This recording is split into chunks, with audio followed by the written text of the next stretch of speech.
Ya, ¿Cómo está, senador? Qué gusto de poder saludarlo. el gusto es mío, Julio, gusto saludarlo a usted. Bueno, la verdad de ¿Su las familia cosas, bien? fuerte y claro, la verdad de las cosas es que queríamos conversar con usted porque evidentemente es parlamentario por nuestra circunscripción y existe interés de la gente que de primera fuente sepa qué es lo que es la labor que se ha desarrollado en el Congreso, sobre todo en esta situación que mantiene en ascuas a todo un país y existe una gran incertidumbre, una ansiedad inconmensurable. En fin, ¿cuáles son los beneficios que se han logrado estos últimos días por parte suya y por parte del Parlamento en beneficio de todos nosotros? A ver, Julio, mira, mientras se desarrolla la cuarentena en muchas zonas del país donde la gente se le ha pedido un distanciamiento social, el Congreso tiene que seguir funcionando porque tenemos que aprobar las leyes para que el presidente pueda llevar adelante los incentivos económicos para enfrentar esta grave pandemia. Entonces hemos estado trabajando fuertemente, hemos tenido sesiones telemáticas también, pero presenciales en algunos casos, con el objetivo de aprobar ciertas leyes. Por ejemplo, recientemente se promulgó la ley que establece el seguro de desempleo, la posibilidad de la suspensión de la relación laboral. ¿Cuál es el problema? El problema es que tenemos muchas pequeñas empresas, y no tan pequeñas también, medianas, que lamentablemente producto de esto no están vendiendo nada. Entonces la pregunta es, ¿cómo sobreviven? Alternativa uno, despedir a sus trabajadores. Despedir es caro, pero además es injusto porque ¿por qué van a pagar los trabajadores esta crisis? Entonces la posibilidad que se les dio es la suspensión de la relación laboral, en virtud del cual un empleador lo que hace es que se mantiene pagándole las cotizaciones a AFP y salud, el trabajador no va a trabajar y el sueldo se lo paga el seguro de cesantía, en primer lugar el seguro individual y luego un fondo solidario que se creó con más de 2.000 millones de dólares. eh, Ahí se paga primero el 70%, después el 55%, después el 40%. Y hemos puesto incluso una modificación, en virtud de la cual va a salir un dictamen la próxima semana, que va a señalar que incluso el empleador, si puede pagar la diferencia entre lo que le paga el seguro de cesantía y esos 30%, digamos, para que el trabajador no sea perjudicado. Adicionalmente, consideramos a las personas, a los trabajadores que quedan sometidos bajo el régimen de suspensión laboral o disminución de la jornada laboral, se consideran, comillas, como cesantes. ¿Cuál es la importancia de esto? Es que se pueden activar los seguros que todos los meses se pagan para la tarjeta de la casa comercial, el crédito consumo, el crédito hipotecario, que permite en algunos casos eliminar ciertas cuotas y en otros casos postergarlas. Así que es una buena noticia desde el punto de vista de un alivio económico. ¿Un mal ejemplo ha sido Así, lo de Codelco, senador? bueno, efectivamente, yo creo que tenemos un problema. Ahí ha habido un problema que no es digno de replicar, creo yo. Luego tenemos otra ley que es importante, se estableció un beneficio adicional que es el bono COVID, que es un bono de 50.000 pesos por carga familiar a todas las personas que son beneficiarias del subsidio familiar, único familiar. Y eso no hay que moverse al escritorio porque se lo van a depositar en su cuenta RUT o su cuenta corriente según corresponde. Es una ayuda, digamos, inicial, pero es un primer paquete económico. Luego, en mi caso particular, yo también estaba enfocado en la negociación con los bancos, porque hay millones de personas que hoy día tienen o tenemos créditos de consumo, créditos hipotecarios, etcétera. Y el problema que se produce es que la gente empieza a dejar de pagar. No porque sean frescos, porque no pueden pagar. Porque si pierden su pega, o le reducen la jornada laboral, o le pagan menos del sueldo, bueno, evidentemente lo primero que uno corta, digamos, es eso, ¿no? Y entonces estamos negociando con la banca. Hemos logrado algunos avances, algunos bancos han aceptado ya, por ejemplo, repactar las 6 primeras cuotas, es decir, postergar las 6 primeras cuotas para el final del crédito con una tasa de interés cero. Eso es una buena noticia. Hay otros que son más chúcaros, más bruscos, digamos, más difícil de sentar en la mesa, que le ponen tasa de interés, créditos de consumo, otras cosas, pero estamos apretando ahí. Adicionalmente, el presidente de la República mandó un proyecto para capitalizar con cerca de 3.000 millones de pesos de garantías. ¿Qué significa esto? Que el Estado va a garantizar los créditos de las pymes. Y como el Estado es garante, bueno, lo que estamos diciendo nosotros es, presidente, antes de pasarle un peso a la banca, exijámosle que bajen las tasas de interés, que las traspasen a los clientes, porque no es justo que hoy día a una persona que tiene un crédito de consumo le esté cobrando el 1 o el 2% mensual, cuando en realidad el Banco Claro. Central ha bajado las tasas a su mínimo histórico y además esos créditos van a estar con garantía del Estado. Bueno, precisamente hoy fue noticia el alza de las tasas de interés, a pesar de que el Banco Central ha disminuido un 0,5. Entonces, esto realmente deja bastante mal parada a la banca chilena. Bueno, a mí no me cabe ninguna duda, usted sabe que yo vengo peleando hace años con ellos. La ley DICOM fue uno de los primeros enfrentamientos que tuvimos, luego nos enfrentamos con la tasa máxima convencional, que tuvimos que ponerle por ley un límite, luego con el tema de famoso todo lo que fue la información comercial, cómo la estaban negociando a nuestras espaldas, después las tasas de interés extremadamente caras en proporción con otros países. Entonces ha sido una negociación bien dura. Pero yo creo que es fundamental que el presidente no recurra a sus amigos por un telefonazo, sino que aquí se establezca como obligación. O sea, al final del día le estamos pagando con recursos de todos los chilenos esas Desde las garantías AFP. públicas. Obvio, pues. Entonces, Claro. al final del día es una mala cosa. Yo habría esperado que la banca tuviese un mejor comportamiento, sobre todo en época de crisis. Así como en el año 82, con recursos públicos se salvó a la banca, bueno, hoy día la banca podría haber ayudado a algunos pequeños y medianos empresarios. Todavía están a tiempo, así que le damos el beneficio de la duda. Hay muchos pequeños agricultores en la zona que tienen crédito, o locales comerciales que han pedido un crédito de consumo. Bueno, ahora es cuando hay que ayudarlos, pues. Ahora Entonces, bien, yo estaba concentrado en ese tipo de medidas. senador, ahora bien, lo conversábamos en interno anoche, ¿no es cierto? Y le hacíamos ver de que hay muchas pymes que quizás son muy pocas, pero son, que no tienen deuda y que el gobierno los está de una u otra forma incitando a que tomen estos compromisos bancarios con todas las facilidades, pero no conociendo quizás la letra chica. ¿Cómo se puede orientar quizás a este pyme que está entrando a preocuparse, viendo que no está vendiendo, de que no puede trabajar con la familia porque también lo perjudican por otros sectores, ¿no es cierto? Eh, ¿Cuál es el consejo sabio que podría darse en estos momentos para estas personas que no tienen esa deuda y que el gobierno, en vez de entregar una herramienta o una alternativa económica real, solamente busca como solución, vaya y endeúdase? Bueno, lo primero yo diría es, si es posible, si tiene espaldas todavía aguantar un mes, que aguante un mes, porque esto es, como dicen los periodistas, una noticia en desarrollo. Se está negociando en este minuto con los bancos para que bajen las tasas de interés, etcétera. Pero ¿qué es lo clave? Si hay una pequeña empresa que tiene una deuda menor, una deuda, o un pequeño empresario que tiene un crédito de consumo, bueno, Ujú. lo que queremos nosotros es que, si es una pequeña empresa, ese crédito de consumo lo pasen a largo plazo con una muy baja tasa de interés, con lo cual se alivia la carga económica diaria. Entonces, esa plata que destina a pagar la cuota mensual, en vez de destinarla a eso, la puede destinar, por ejemplo, a pagar a sus trabajadores, etc. Adicionalmente, aquí se requiere, tal como se hizo en Europa, una ayuda directa, una inyección de recursos directo a la vena de las empresas, de las pequeñas empresas. Chile necesita que sus pequeños empresarios, sus locales comerciales, sus medianas empresas sobrevivan a esta crisis. Porque si no, vamos a tener un nivel de desempleo y pobreza a partir de octubre y noviembre que se lo encargo. Entonces, piensa usted en la industria turística. Hoy día está en el suelo. Ya venía dando botes de producto del estallido social. Todos esperaban recuperarse a partir de marzo y hoy día les viene esto, los tiran al suelo. Entonces, ahí también nosotros estamos proponiendo al gobierno incentivos económicos directos. Es decir, un subsidio directo, nada de crédito, sino plata a la vena a esa empresa, para que pueda utilizar eso como capital, como herramienta de trabajo para sobrevivir 4, 5, 6 meses hasta que esperemos que se recupere la situación económica. Estamos a la espera de que el ministro de Hacienda ojalá nos acepte esa propuesta. Adicionalmente, yo he planteado, y ahí tenía una diferencia con el gobierno, que el gobierno dijo que iba a postergar los pagos de los servicios básicos, ¿no es cierto? Luz, agua y gas para gente más pobre. Yo le digo, perdón, no dejemos fuera la clase media, primera cosa. Pero a su vez también la postergación no sirve de nada. Si usted está enfermo hoy día, usted va a ser pobre mañana. Ese es el problema. Si la pandemia sanitaria puede terminar, ojalá, lo antes posible, me dicen como en julio. Bueno, pero la pandemia económica va a seguir. Ese es el problema. Entonces, el punto, no necesitamos que el presidente postergue. Lo que necesitamos es que en este momento, aquellos que creemos más en el modelo social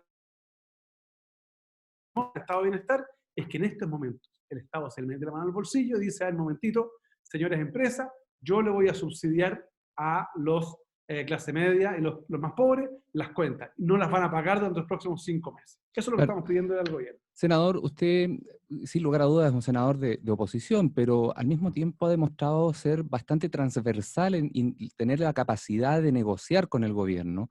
Pero al mismo tiempo usted le haría un llamado a la comunidad toda a que supiera que hay que en estos momentos saber darle prioridad a las cosas, porque ya hay por lo menos en redes sociales que una vez terminada la pandemia viene nuevamente el estallido social y con mucho más fuerza. Hay que ser un poquito también maduro en esto y tener el criterio suficiente para entender de que el país económicamente no está boyante para enfrentar todo esto. Mire, Julio, usted bien sabe, yo soy un senador de oposición, yo no voté por el presidente Piñera, creo que lo ha hecho bastante mal, pero en momentos de crisis, eh, aquí se requiere unidad. Se requiere unidad en torno a un propósito, primero que es disminuir la mayor cantidad de muertes posible. Y por tanto, yo espero que el Ministerio de Salud transparente la información de por qué en una comuna hay cuarentena, en la otra no, en una se levanta, en otra región sí. Hay que ser muy cuidadosos en eso, porque una mala decisión puede significar la muerte de muchas personas. Pero lo segundo es que en el marco de esta unidad se requiere tener la capacidad de sentarse y decir, a ver, yo no tengo idea si las personas que son afectadas por la pandemia, por el coronavirus, o los enfermos, enfermas, o las pequeñas y medianas empresas que son afectadas, o el pequeño local comercial que cerró, no tengo idea si es de derecha, centro, izquierda, si es católico, si es evangélico, me da lo mismo. Uno cuando está en el servicio público tiene que decir, a ver, ¿cómo ordenamos esta cuestión? ¿Cómo ayudamos a que esto salga adelante? Entonces, claro, yo he visto la actitud en algunos bastante obstructiva, pero también he visto en parlamentarios del oficialismo mucho más obstrucción de repente en algunos proyectos que lo que hacemos nosotros. Entonces, aquí hay que ayudar para que nos vaya bien. Si de esta crisis no vamos a salir divididos, hay que se requiere unidad en el propósito. Así como usted hace este distingo, ¿no es cierto?, entre moros y cristianos, hay un veto que se aprobó hace poco en el Parlamento, ¿no es cierto?, en el Senado, por la conmutación de las penas. Si no hay distingo alguno, entonces, ¿por qué se hace esta diferencia con los detenidos por derechos humanos y con los otros que han cometido otro tipo de crímenes? No solo con ellos, no solo con ellos, la diferencia la hace la ley y me parece que está bien hecha con todos los condenados por crímenes más violentos. Déjeme decirle que el proyecto de ley, por ejemplo, no permite que salga en libertad, el indulto este no permite que salga en libertad, ni un abusador sexual, ni un traficante de drogas, ni un violador de menores, ni un violador de adultos, ni un homicida, ni una persona que está con robo con violencia, ni robo con homicidio, ninguno de esos. La pregunta es al revés. ¿Por qué vamos a sacar a los violadores de derechos humanos si los otros se quedan adentro? O sea, se fija aquí lo que está es planteado al revés. Yo creo que hay un sector de la derecha que lo que ha hecho es tratar de politizar esto cuando no tiene nada de político. Estamos hablando de un indulto para 1.294 personas, donde están las mamás, mujeres que están presas dentro de la cárcel con niños menores de 2 años. Estamos hablando de, además de personas que están presas, pero que salen en libertad los fines de semana, o sea, gente que ya está en el medio libre. Entonces, porque aquí hay que compatibilizar dos cosas. Por un lado, los temas humanitarios del hacinamiento y del contagio, pero por otro lado, la seguridad de las personas. Entonces, la pregunta hay que hacerla al revés. Si excluimos entre todos y con los votos favorables de la derecha a los violadores, a los homicidas, a los abusadores sexuales menores, ¿por qué vamos a incluir a los violadores de derechos humanos? Que además, dicho sea de paso, no están en una cárcel asignados, están en una especie de hotel. Sí, pero esto es lo que más se aboga principalmente del sector de extrema derecha. Han señalado de que hay muchas personas que ya prácticamente están en estado vegetal y que no están No, no hay ni uno de esos. mentalmente acá. No, no hay ni uno de esos. Eso es completamente falso. Eso no es así. De hecho, el propio ministro de Justicia, Hernán Larraín, que no digamos que es un hombre de izquierda, ha señalado que efectivamente las personas que están en Punta Peuco, hay algunos que tienen enfermedades crónicas, hipertensión, usted o yo podríamos tener hipertensión, digamos. Hay otra gente que, hay 6 personas las cuales estarían con ciertas enfermedades más graves, pero no terminales en ningún caso. Y además tienen asistencia médica permanente. Entonces, hay que ser cuidadoso con eso. Yo creo que le hicieron un flaco favor al gobierno, porque hoy día el gobierno está en un tremendo problema. Sepa usted que el requerimiento que hicieron los senadores de derecha al Tribunal Constitucional va a significar que el proyecto que se aprobó ayer, por amplia mayoría, en el Senado y en la Cámara de Diputados, no se puede implementar antes del próximo miércoles. Es decir, cualquier persona, cualquier preso que muera en un motín, que sean heridos, gendarmes o presos, o que sean contagiados, va a ser culpa de estos senadores porque de no mediar ese requerimiento, esta ley que se aprobó ayer podría entrar en aplicación mañana.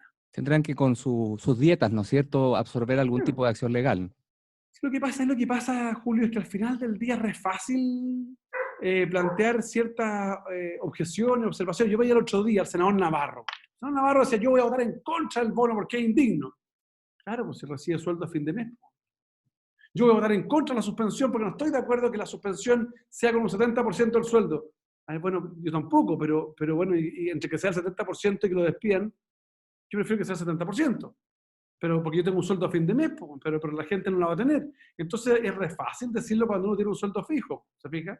Pero cuando uno está recorriendo permanentemente y va y conversa con el pequeño locatario o el proveedor de hortalizas de Mulchen, o va a la gente que provee, no tengo idea, tomates en nacimiento, y el tipo no tiene a dónde vender porque no tengo idea, le quedaron cuarentena, eso es un problema, pues esa persona vive el día a día, y hay que ayudarlo. Claro. Por último, un tema que le apasiona bastante a usted, el tema de las pensiones, senador, ha solicitado de que las personas que están a puerta de jubilarse se contengan, se mantengan, porque la verdad que las condiciones no están muy propicias para retirarse y al mismo tiempo me imagino que los bonos de incentivo al retiro en el sector público tampoco van a estar tan disponibles o tan a la mano.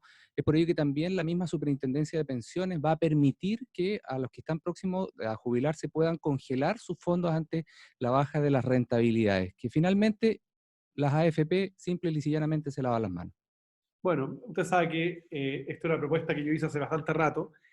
A partir de la crisis del estallido social en octubre, pero con mayor fuerza a partir de marzo con el COVID, con el coronavirus, los fondos de pensiones se fueron al suelo. Estoy hablando, usted lo dijo muy elegantemente, pero la verdad es que se redujeron cerca un 47%, o sea, la mitad. Para decirlo de otra forma, si una persona, una profesora o un profesor de Los Ángeles, de Mulchen, de Nacimiento, cualquier comuna de nuestra provincia, solicitó o se metió en el bono incentivo al retiro en noviembre para jubilarse ahora en julio, esa persona, dado el descalabro de los fondos de pensiones, se estaba jubilando con la mitad de la pensión que calculó en noviembre. Eso es un desastre porque condena a la pobreza hasta el fin de sus días a muchas personas que, sin ninguna responsabilidad, resulta que vieron que se cayó el fondo de pensión. Entonces le pedí al gobierno, hablé con el presidente, hablé con el ministro de Educación, le dije, ministro, presidente, por favor, que las personas que se acogieron al incentivo al retiro en noviembre, como no sabían que venía esto, por favor permítanles que se jubilen a lo menos un año más para que se alcancen a recuperar los fondos de pensión. Y lo mismo con personas que no siendo profesores, también estaban jubilándose en este minuto. Y la superintendencia, entiendo que respecto a los segundos, ya ha anunciado que la persona que estaba haciendo su trámite puede postergarlo. Ahora estoy esperando que también respecto a los profesores, porque ya recibieron un incentivo de retiro, también se les permita eso. Es de justicia. No se puede condenar a las personas a vivir en pobreza, producto de una contingencia que no estaba presupuestada. Ahora, eso es el momento actual. Pero Julio, la reflexión de fondo. Es evidente que no podemos seguir así como país. Es evidente. Lo conversamos una vez, recuerdo, cuando estábamos en estudio, que algunos decían que no, que esto era cuestión de izquierda. Esto no es un tema de izquierda. Hoy día, fíjese que las editoriales de el The Economist, de el Financial Times, que son diarios súper conservadores, súper liberales en lo económico, están diciendo que hay que mirar con buenos ojos el estado de bienestar. Que otrora era el colmo, que era retrógrado, que era... ¿Sabe por qué? Porque esta lógica de que cada uno mata a su toro en un país en vía de desarrollo no da. Y no da porque hoy día la educación, la salud y las pensiones tenemos que sacarlas de la lógica del mercado. Y tenemos que meterla en una lógica de bienestar. Hay que asegurar una educación gratuita, pero de calidad, que le sirva como herramienta de movilidad social a las personas. Hay que asegurar una salud que, como está demostrado ahora, no puede ser una salud que se rija por el mercado. Es evidente que a partir de esta crisis tenemos que reforzar completamente la salud pública y terminar con la pasada de plata del sector público a las clínicas privadas. Y finalmente el régimen de pensiones, oiga, algunos se esmeran en defender el sistema de la AFP. Yo no tengo nada contra la AFP como tal. Pues ¿sabes lo que pasa? Que es evidente que no funcionó. Porque yo puedo ahorrar mucho más que lo que usted puede ahorrar, Julio, y usted puede ahorrar mucho más que lo que el hortalicero puede ahorrar.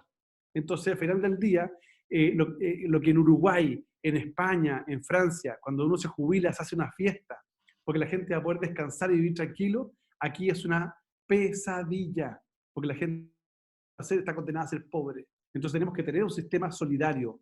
Y eso es súper jodido porque en la cultura nacional está arraigado el egoísmo. Y yo tengo que entender que mi pensión, o sea, que lo que yo cotizo hoy día va a ayudar a los actuales pensionados, pero que lo que va a cotizar mi hijo va a ayudar a mi pensión, ¿te fijas? Y una sociedad que se ayuda entre unos y otros es una sociedad más unida. Eso es súper importante. Si no, vuelvo a insistir, no vamos a haber aprendido nada. Creo que esta crisis tiene que enseñarnos que tenemos que ser mucho más solidarios entre nosotros. No pasó con el terremoto, esperemos que en esta crisis sí pueda suceder, ¿no, senador? Ojalá, pero ¿sabes lo que me pasa? Que de repente los ideologismos demasiado exacerbados no permiten avanzar en esto. Yo conversaba con Mario Desbordes, le dije, mira Mario, tenemos que hacer un equipo de trabajo, sentarnos y pensar el país de los próximos 20 años, sacando la educación, la salud y las pensiones del negocio, ubicándolo en un estado de bienestar, y el resto que haya libertad completa, hacer todo tipo de negocios, pero esos tres elementos tienen que ser resguardados para darle tranquilidad a la gente. Que no dice relación con su capacidad económica el servicio que van a obtener. Eso es súper importante.